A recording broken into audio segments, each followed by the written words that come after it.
하나님 말씀 함께 나누겠습니다. 오늘 은혜 받으신 하나님 말씀은 누가복음 17장 11절부터 19절까지의 말씀입니다. 신약성경 123면에 있는 말씀을 한 절씩 교독하겠습니다. 11절 제가 먼저 봤습니다. 예수께서 예루살렘으로 가실 때 사마리아와 갈릴리 사이로 지나가시다가 한 마을에 들어가시니 나병 환자 10명이 예수를 만나 멀리 서서 소리를 높여 이르되 예수 선생님이여 우리를 불쌍히 여기소서 하거늘 보시고 이르시되 가서 제장들에게 너희 몸을 보이라 하셨더니 그들이 가서 깨끗함을 받은지라. 그 중에 한 사람이 자기가 나은 것을 보고 큰 소리로 하나님께 영광을 돌리며 돌아와 예수의 발 아래 엎드려 감사하니 그는 사마리아 사람이라. 예수께서 대답하여 이르시되 10사람이 다 깨끗함을 받지 아니하였느냐? 그 9은 어디 있느냐? 이 이방인 외에는 하나님께 영광을 돌리러 돌아온 자가 없느냐 하시고 함께 읽습니다. 그에게 이르시되 일어나 가라 내 믿음이 너를 구원하였느니라 하시더라. 아멘. 저와 여러분들은 지금 추수감사 주일 예배를 드리고 있습니다. 이번 목요일이죠. 목요일은 땡스기빙 데이, 추수감사절입니다. 땡스기빙, 우리가 다 아시다시피 감사드리는 날이죠. 기빙, 하나님께 기빙, 드려서 감사드리는 날, 이런 의미가 함축되어 있습니다. 그런데 우리가 고맙다, 땡스라고 하는 말은요, 생각하다, 띵크에서 파생이 된 말입니다. 따라서 우리가 뭔가 감사하려면요, 그냥 되는 게 아니라 생각을 해야지 감사가 나옵니다. 우리가 뭔가 감사할 때 먼저 내가 뭘 감사해야 되는가 생각하는 게 중요합니다. 어쩔 때는 정말 짜증이 나고 정말 이게 뭐가 감사해 이런 마음이 들 수도 있는데 생각해 보면요, 그 상황이 뒤집힙니다. 그러면서 이게 오히려 감사할 상황이었구나, 이렇게 받아들여지는 경우들이 자주 있습니다. 나존 울타리에 이 잡지에서 이런 글을 읽은 적이 있습니다. 옷이 몸에 낀다면 바로 그것은 잘 먹고 잘 살고 있다는 증거입니다. 잔디를 깎고 유리창을 닫고 또 하수구 수리 때문에 힘들다면 집이 있다는 뜻이니 이 또한 감사해야 합니다. 정부에 대하여 불평할 수 있다면 언론의 자유가 있는 것이니 이것도 감사해야 될 이유입니다. 세금을 납부해야 한다면 지금 들어오고 있는 수입이 있고 재산이 있다는 얘기니 감사해야 합니다. 이른 새벽에 잠영종에 깨어났다면 짜증을 부릴 일이 아니라 내가 살아있다는 증거니 감사해야 합니다. 모임 후에 설거지와 치울 것이 많다면 친구들과 성도들과 좋은 시간을 보냈으니 이 또한 감사해야 합니다. 정말 우리가 생각을 했을 때 정말 이 상황이 감사할 상황이 아니지만 감사하게 되는 경우들이 있다는 겁니다. 성경에서 정말 많이 등장하는 단어가 있는데요, 바로 기억하라, 잊어버리지 말라, 바로 이 동사입니다. 성경은 우리가 하나님에 대한 은혜를 잊지 말고 꼭 기억하고 감사하라고 말합니다. 대표적인 게 시편입니다. 시편 103편 2절을 보세요.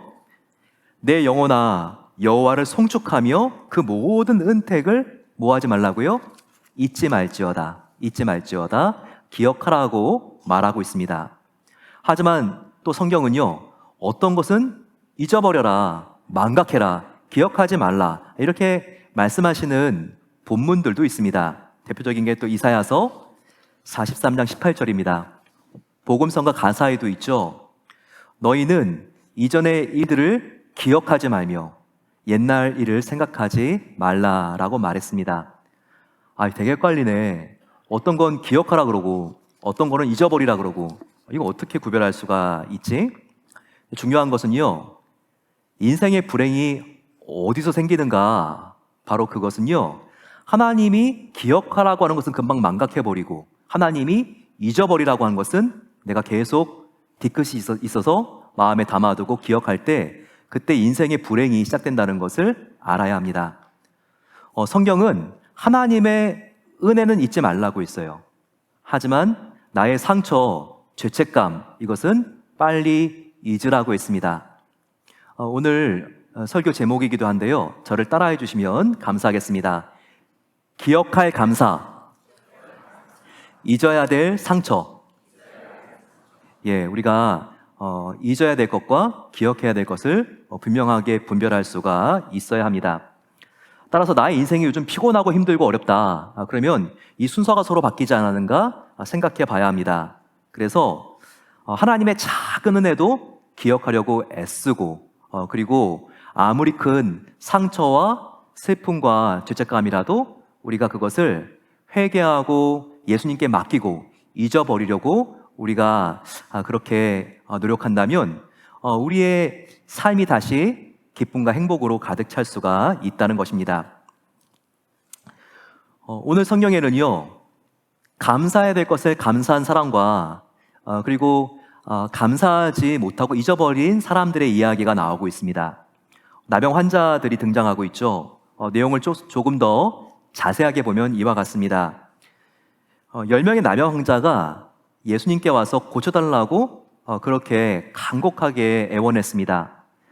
나병, 문둥병입니다. 몸이 막 썩어 들어가는 병이죠. 지금도 고치기가 힘든데 그때는 난치가 아니라 불치의 병으로 여겨졌습니다. 그런데 예수님께서 이 사람들을 다 고쳐주시죠. 그런데 고작 한 명만 예수님께 감사를 표시하러 돌아왔습니다. 나머지 9명은 다 병이 낫고 그냥 돌아가 버렸습니다. 그 한 명의 나병 환자에게 예수님께서 이렇게 말씀하십니다. 왜 너만 고침받고 나에게 감사를 표현하느냐? 나머지 9명은 어디 있느냐? 이렇게 물으시면서 감사를 잊은 자들을 책망하시는 것을 볼 수 있습니다. 그러면 왜 9명의 나병 환자는 그렇게 금방 감사한 것을 잊어버렸을까요? 우리가 사람이 금방 감사해야 되는 것을 잊어버리는 바로 그 이유를 발견한다면 어떻게 우리가 하나님께 감사를 잊지 않고 그리고 그 감사로 하나님께 칭찬을 받을 수 있는지 그 방법을 배울 수 있습니다. 첫 번째, 우리는 왜 감사를 그렇게 기억하지 못하고 쉽게 잊어버리는 걸까요? 바로 그 이유는요, 우리는 너무나 쉽게 과거에 내가 얼마나 심각하고 비참한 상태였는지 쉽게 망각하기가 쉽기 때문입니다. 오늘 보게 되면요, 9명의 나병 환자는요, 몸을 고침받은 나머지 그 기쁨에 도취되어서 뒤도 돌아보지 않고 그렇게 자기의 집으로 가버립니다. 병이 낫고 감사한 것을 망각해버린 것이죠. 하지만 한 명의 나병 환자는 다릅니다. 그는요, 예수님께서 자기에게 병을 고쳐주신 것을 잊지 않습니다. 어떻게 가능했을까요? 나머지 9명보다 자기가 예수님을 만나지 못했을 때 얼마나 처참한 죄인이었고 자기의 병이 심각한지를 더 남들보다 잘 알고 있었기 때문입니다.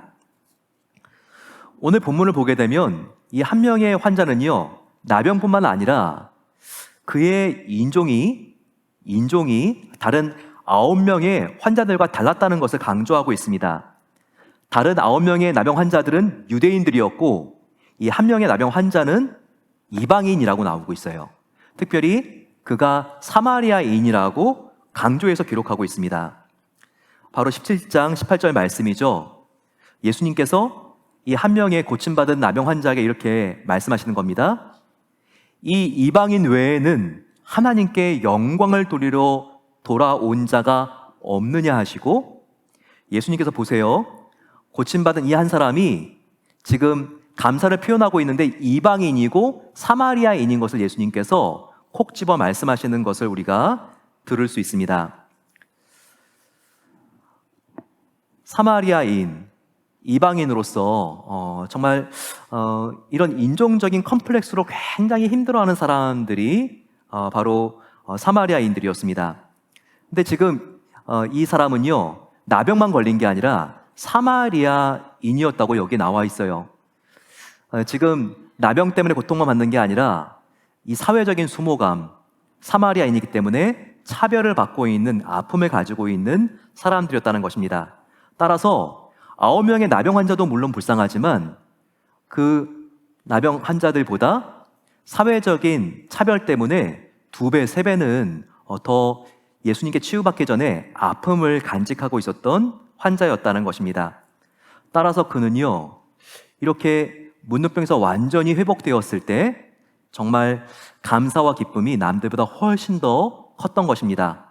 왜냐하면 예수님께 치유받기 전에 자기가 얼마나 심각한 상태였는지를 9명보다 더 절실히 뼈저리게 느끼고 있었기 때문입니다.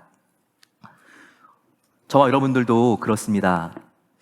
남들보다 우리가 예수님 믿기 전에 얼마나 심각한 죄인이었는지, 그리고 이 죄로 인하여 영원한 사망과 저주를 받을 수밖에 없었던 정말 너무나 처량하고 그리고 구원을 받기에 불가능한 죄인이었다는 것을 깨달으면 깨달을수록 우리는 예수님을 만난 감격과 기쁨이 더욱더 커질 수 있다는 것을 우리가 알아야 합니다.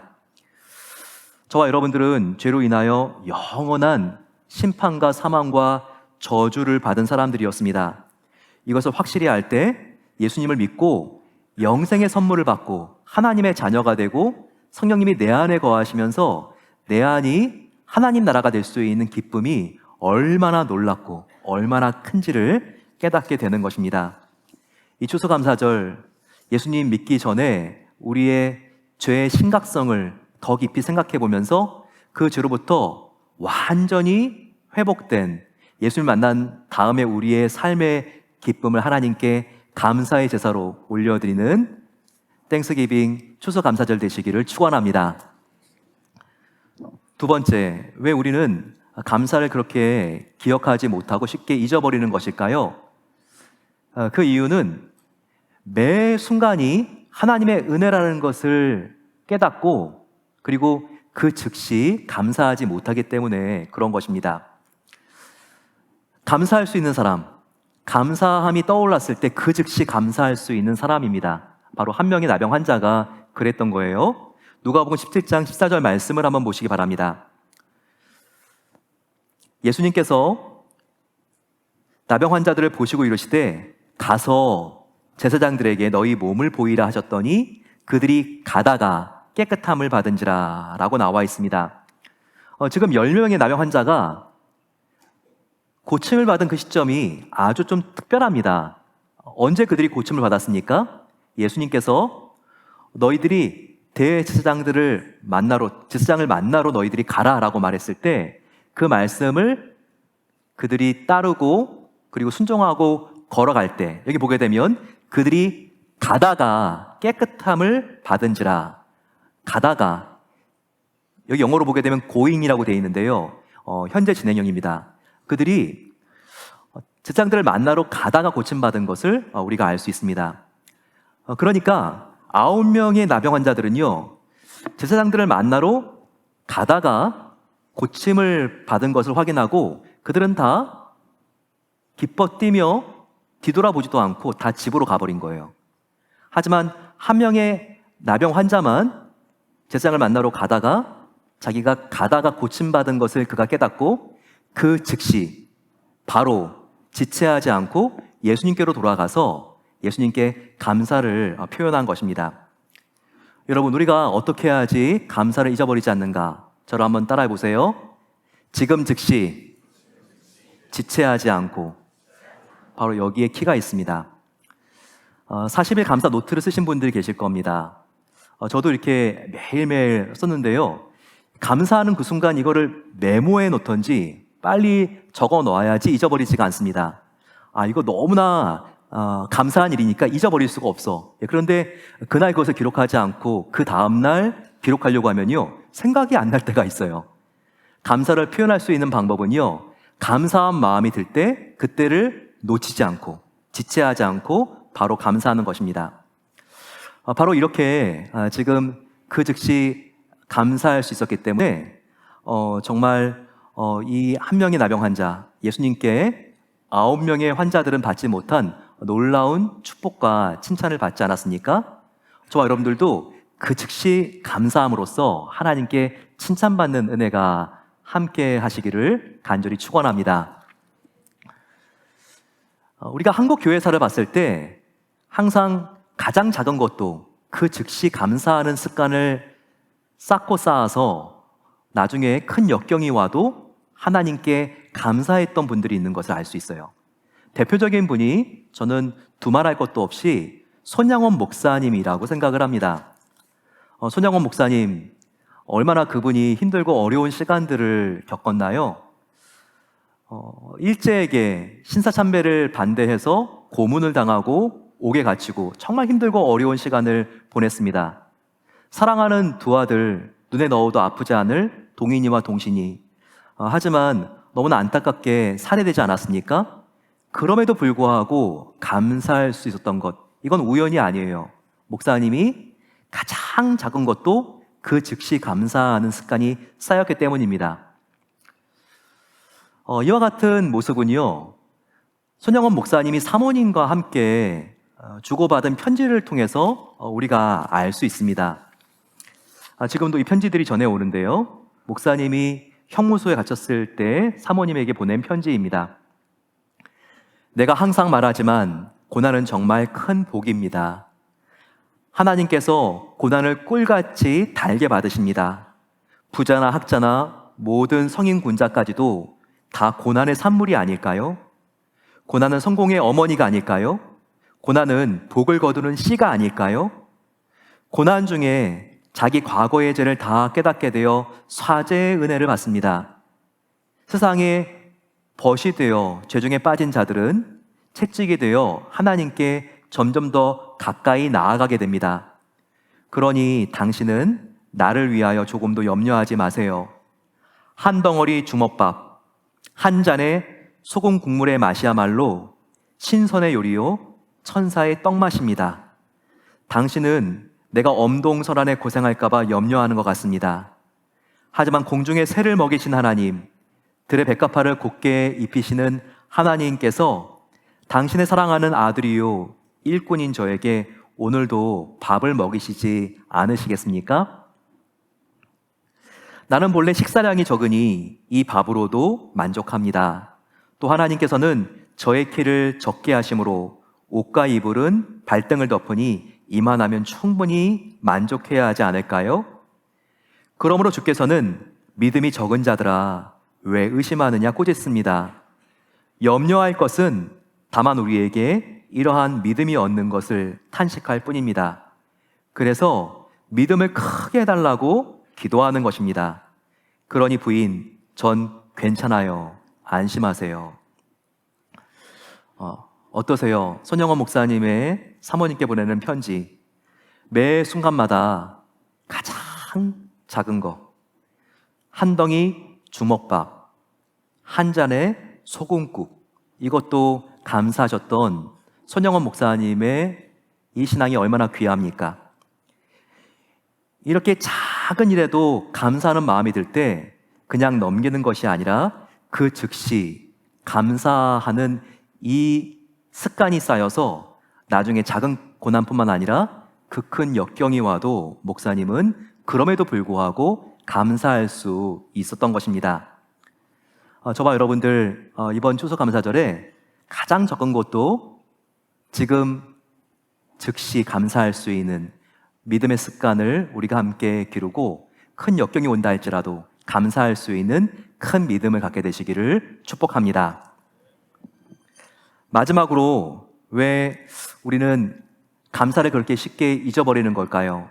그것은 대부분의 사람들이 감사를 할 때 물질적이고 육신적인 감사를 하기 때문입니다.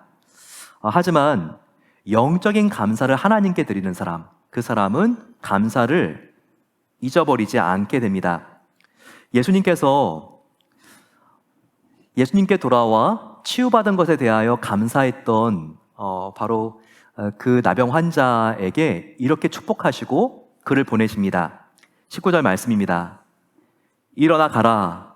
너의 믿음이 너를 구원하였구나. 예수님께서 너의 믿음이 너를 구원했구나. 이 말은요, 너의 믿음이 너의 육체의 나병을 낫게 했구나. 이 정도 수준의 말이 아닙니다. 예수님께서 너의 믿음이 너를 구원했구나. 바로 이 말씀은요, 너의 믿음이 육체뿐만 아니라 육체를 포함한 너의 영까지 구원하게 했구나. 이와 같은 훨씬 더 큰 축복이라는 것을 우리가 알아야 합니다. 우리는 믿음을 고백할 때 되게 입으로 하죠. 예수님에 대한 우리의 신앙 고백이라는 것은 예수님, 당신은 하나님의 아들입니다라는 것을 우리의 입술로 고백하는 것입니다. 지금 예수님께서 너의 믿음이 너를 구원했구나. 이 나병 환자에게 말한 것은요, 바로 너에게 나 예수를 하나님으로 보는 믿음이 있구나. 이렇게 말씀하신 것입니다. 물론 오늘 본문을 보게 되면요, 나병 환자가 자기의 입술로 말의 고백으로 예수님 당신은 하나님의 아들입니다 말하지 않았어요. 어떻게 그러면 고백했습니까? 자세로 고백합니다. 이 나병 환자의 온 몸에서 나오는 자세를 통해서 예수님이 하나님의 아들이라는 것을 그는요 고백하고 있어요. 어디를 보면 알 수 있죠? 16절입니다. 그 나병 환자는 예수의 발 아래 엎드려 감사하니 그는 사마리아 사람이라. 예수님의 발치 앞에 바짝 엎드려 그렇게 감사하는 모습, 이것은요 예배자의 모습입니다. 참된 예배자의 모습, 예수님을 하나님의 아들로 인정하고 있는 바로 이 예배자의 모습을 보시고 예수님께서 이 모습을 믿음으로 받으신 거예요. 그리고 참된 예배자의 모습으로 나에게 경의를 표하는 너가 구원받았느니라, 영의 구원을 선포한 것입니다. 앞에 있는 신나서 병이 낫고 돌아간 9명의 나병 환자, 그들도 굉장히 럭키하죠. 그들은요 이제 남은 인생을 나병이 아니라 정말 건강한 사람의 모습으로 살게 되었잖아요. 그런데 결국 그들은 예수님 하나님으로 인정하는 이 믿음이 없었기 때문에 건강하게 조금 더 살다가 그들은 죽습니다. 죽은 다음에는 영원한 사망과 징벌을 받는 것입니다. 하지만 이 한 명의 나병 환자, 이 나병 환자는요 예수님을 자기의 예배자의 자세로 하나님의 아들로 고백한 이 믿음 때문에 병만 나은 것뿐만 아니라 육체의 구원뿐만 아니라 죽은 다음에 영생을 선물로 받는 영의 구원도 함께 받은 것입니다. 여러분, 올해 우리의 하나님께 드리는 감사는요 물질과 육신적인 감사를 초월했으면 좋겠습니다. 물론 병이 낫고 작년보다 올해 경기는 어려웠지만 나는 용케 재산을 더 증식했고 자녀가 성공한 것, 하나님께 감사해야 되죠. 하지만 이런 육체적, 물질적인 감사와 비교할 수 없는 감사는 영의 감사라는 것입니다. 영의 감사, 영원한 사망 형벌을 내가 받아야 하는 죄인이지만 예수님을 하나님의 아들로 영접할 수 있는 은혜를 나에게 하나님께서 부어주시고 나는 죄에서 거듭난 영광스러운 하나님의 자녀가 되었다는 그 감사.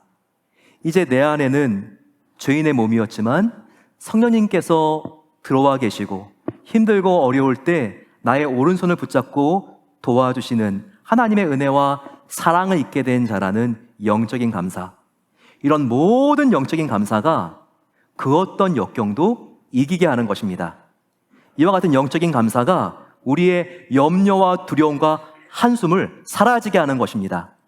이와 같은 영적인 감사를 드리시고 진정한 기쁨과 은혜를 맛보시는 이번 추수감사절 되시기를 축원합니다. 이런 영적인 감사를 드린 분이 제가 방금 전에 소개시켜 드린 바로 손양원 목사님이라고 생각을 합니다. 손양원 목사님이 당한 고통은요 인간이 견딜 수 없는, 감당할 수 없는 고통이었습니다. 형무소에 들어가서 두들겨 맞고 이와 같은 시간도 정말 힘들고 어려웠지만 여수로 유학 갔던 사랑하는 두 아들, 동인이와 동신이 한날 한시에 공산당 청년에 의해서 살해되었습니다. 두 아들의 장례 예배를 인도하면서 이 목사님의 마음이 얼마나 찢어지게 아팠을까요? 그런데도 저와 여러분들은 아시는 바대로 손양원 목사님은 그 장례 현장에서 9가지 감사를 하나님께 드립니다. 이 9가지 감사는요, 정말 목사님의 영적인 감사입니다. 첫째, 나 같은 죄인의 혈통에서 순교의 자식을 낳게 하시니 감사합니다. 목사님은 예수님을 믿기 전에 자기가 얼마나 심각하고 처참한 죄인인지를 인지했던 것입니다. 두 번째, 허다한 많은 성도 중에서 이런 보배들을 나에게 주셨으니 감사합니다. 삼남 삼녀 중에서 가장 귀여운 맏아들과 둘째 아들을 바치게 하시니 감사합니다. 한 아들의 순교도 귀하거늘 하물며 두 아들이 함께 순교했으니 더욱 감사합니다.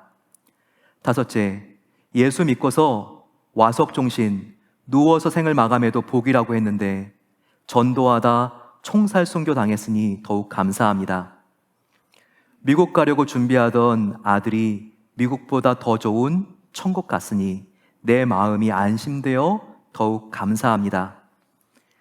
내 아들을 죽인 원수를 회개시켜 아들을 삼고자 하는 사랑의 마음을 주신 하나님께 감사합니다. 여덟 번째, 내 아들의 순교의 열매로서 무수한 천국의 열매가 생길 것을 믿으면서 감사합니다. 아홉 번째, 역경 속에서도 하나님의 사랑을 깨닫게 하시고 이길 수 있는 믿음을 주신 하나님께 감사합니다. 정말 이 9가지 사랑하는 아들들의 장례 현장 속에서 목사님이 읽으셨던 이 기도문을 생각을 하면 정말 이것이 얼마나 영적인 감사인지 이것을 깨닫게 됩니다. 장례를 드리고 바로 그 주일에 목사님이 장례 감사 헌금을 하나님께 드렸어요. 지금도 애양원에 있지만 10,000원을 드렸습니다. 그 당시 목사님의 한 달 사례가 80원이었거든요. 목사님이 10년치 연봉을 헌금하신 겁니다. 지금으로 말하면 얼마나 될까요? 100만 불을 한 번에 헌금하신 것일 수도 있습니다. 사실 목사님은 전 재산을 자기의 두 아이의 장례식 때 헌금한 것입니다. 여러분들은 이렇게 하실 수 있겠습니까? 저는 설교를 준비하면서 제 스스로에게 물어봤습니다. 너라면 이렇게 할 수 있겠니? 솔직히 어려울 것 같았습니다. 액수가 문제가 아니라 어떻게 세상의 그 상황 속에서 가장 사랑하는 두 아들이 죽임을 당한 바로 그 상황 속에서 자기의 모든 것이라고 할 수 있는 두 아들이 죽임을 당한 상황 속에서 어떻게 목사님은 자신의 모든 것을 또 드릴 수 있었을까? 그러면서 깨달은 것이 있었습니다. 목사님이 이렇게 감사할 수 있었던 이유는 정말 두 아들을 보낸 곳이 이 세상과는 비교가 되지 않는 천국이라는 것을 의심하지 않고 100% 믿고 있었기 때문이구나. 이것을 깨달을 수 있었습니다. 정말 이렇게 9가지 감사의 기도문처럼 두 아들이 죽은 곳이 이 세상이 아니라 정말 그 좋은 천국에 간 것을 목사님은 확실하게 알았기 때문에 이와 같은 영적인 감사를 하나님께 드리신 거구나, 이것을 깨달을 수 있었습니다. 가장 힘들고 어려운 인생의 시간에 목사님께서 이렇게 가장 구체적으로 조목조목 하나님께 감사의 기도를 드릴 수 있었던 것은 결코 우연도 아니고 남들에게 보여주기 위한 쇼를 한 것도 아니고 하루아침에 이루어진 게 아닙니다.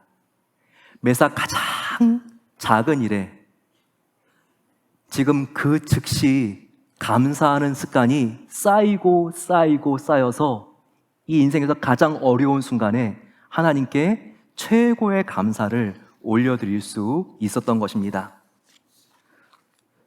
또한 아들들이 죽임을 당한 바로 그 상처를 기억하지 않고 하나님의 은혜만을 기억했기 때문에 이렇게 아름답고 위대한 감사를 드릴 수 있었던 것입니다. 이번 추수감사절 저와 여러분들이 하나님께서 주신 그 은혜를 반드시 잊지 않고 기억하고, 하지만 나의 상처와 나의 슬픔과 나의 죄책감은 하나님께 온전히 맡기고 기억하지 않고 정말 가벼운 마음으로 온 마음을 다하여 하나님께 감사드릴 수 있는 추수감사절 되시기를 간절히 축원합니다.